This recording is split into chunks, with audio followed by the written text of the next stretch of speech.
menjelaskan tentang penindasan atas kemanusiaan.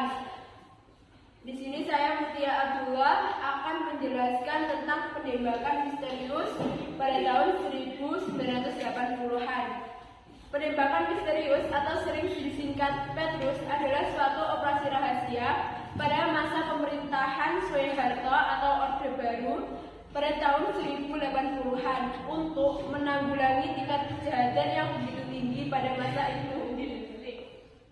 Bisa disebut juga dengan operasi penangkapan atau pembunuhan terhadap orang-orang yang dianggap mengganggu keamanan dan ketentraman masyarakat di wilayah Jakarta dan Jawa Tengah, dan juga wilayah-wilayah yang dianggap tidak harus sendiri saat ditemukan dalam kondisi tangan dan lehernya terikat. Kebanyakan korban dimasukkan dalam karung yang ditinggal di pinggir jalan, di depan rumah, dibuang ke sungai, laut, hutan, dan kebun. Petrus merupakan peristiwa pelanggaran hak asasi manusia dikarenakan melakukan penghilangan nyawa dan penyiksaan tanpa melewati proses pengadilan. Ada sejumlah kendala dalam proses penyelidikan, khususnya Petrus, yang dihadapi oleh Komnas HAM. Di antaranya, sejumlah purnawirawan TNI dan Polri menolak untuk diberi keterangan, dan juga korban diintimidasi yang membuat susah bahkan urung memberikan keterangan. Ada dua jalan yang sebenarnya bisa ditempuh untuk menyelesaikan kasus Petrus ini, namun ditutup oleh Mahkamah Konstitusi, yaitu lewat Pengadilan Hak Asasi Manusia, yang kedua Komisi Kebenaran Rekonsiliasi. Sampai saat ini korban belum mendapatkan keadilan, baik soal perminta maafan, kemudian siapa yang salah sampai saat ini belum ditangkap, dan soal pertanggungjawaban yang saat ini masih nihil. Saya Dila Saputra akan membacakan Romusa Jepang. Kerja Romusa adalah kerja paksa yang dikerjakan oleh Jepang pada masa penduduk Jepang di Indonesia. Pada masa penjajahan, Romusa diberlakukan secara paksa dan kasar oleh Jepang. Sejak Oktober 1943, pihak Jepang mewajibkan para petani untuk menjadi Romusa. Mereka dikirim untuk bekerja di berbagai tempat di Indonesia serta Asia Tenggara.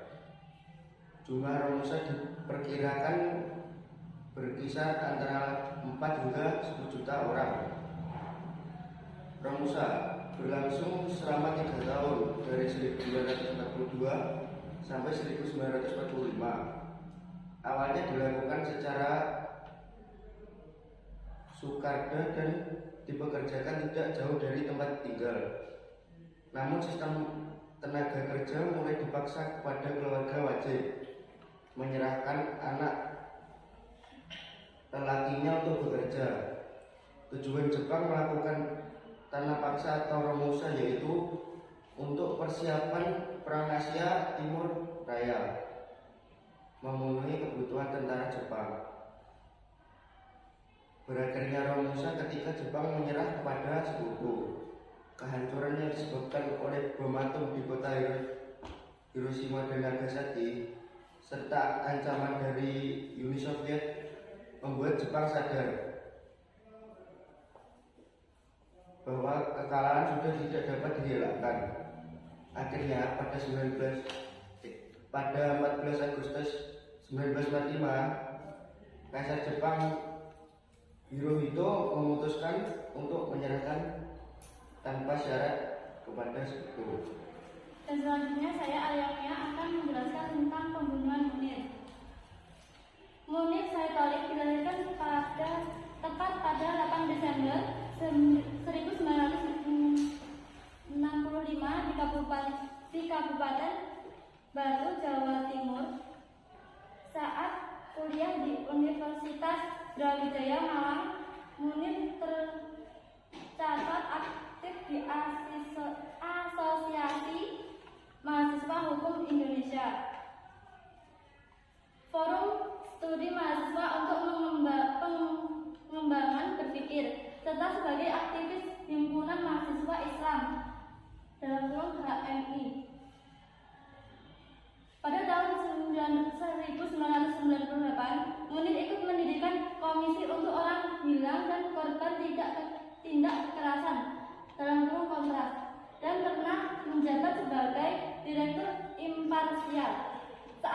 Saat rezim Orde Baru masih berkuasa, ia tak gentar untuk menyuarakan nasib kaum buruh, mahasiswa, dan pemuda serta kelompok masyarakat lain yang mengalami penindasan.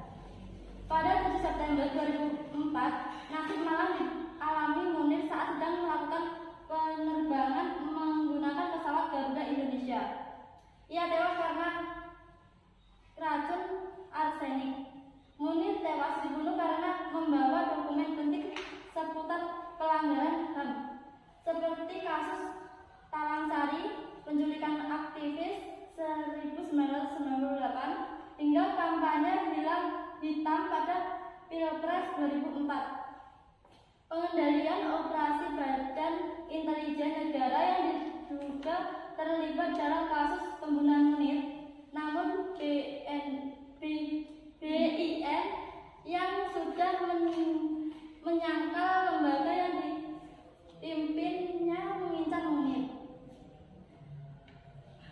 Policar Pas Berdihari Priyanto yang merupakan pilot Garuda Indonesia ditetapkan sebagai tersangka.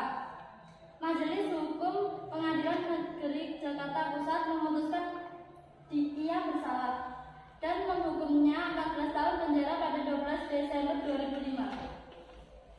Saya Rika Dwi Justasari akan menjelaskan tentang pembunuhan Marsinah.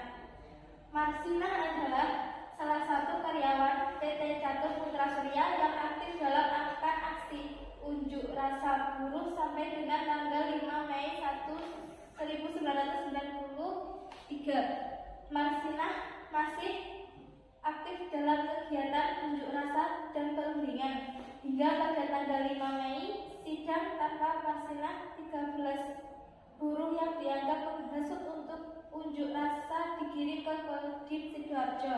Setelah itu sekitar pukul 10 malam Marsinah lenyap.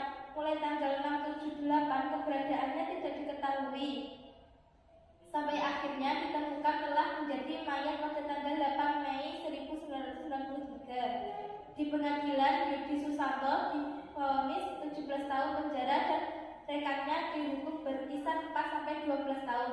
Namun akhirnya terbebas karena mereka naik banding ke pengadilan tinggi. Hal menimbulkan ketidakpuasan sejumlah pihak dan dianggap penyelidikan telah direkayasa. Sekian dari kelompok kami. Wassalamualaikum warahmatullahi wabarakatuh.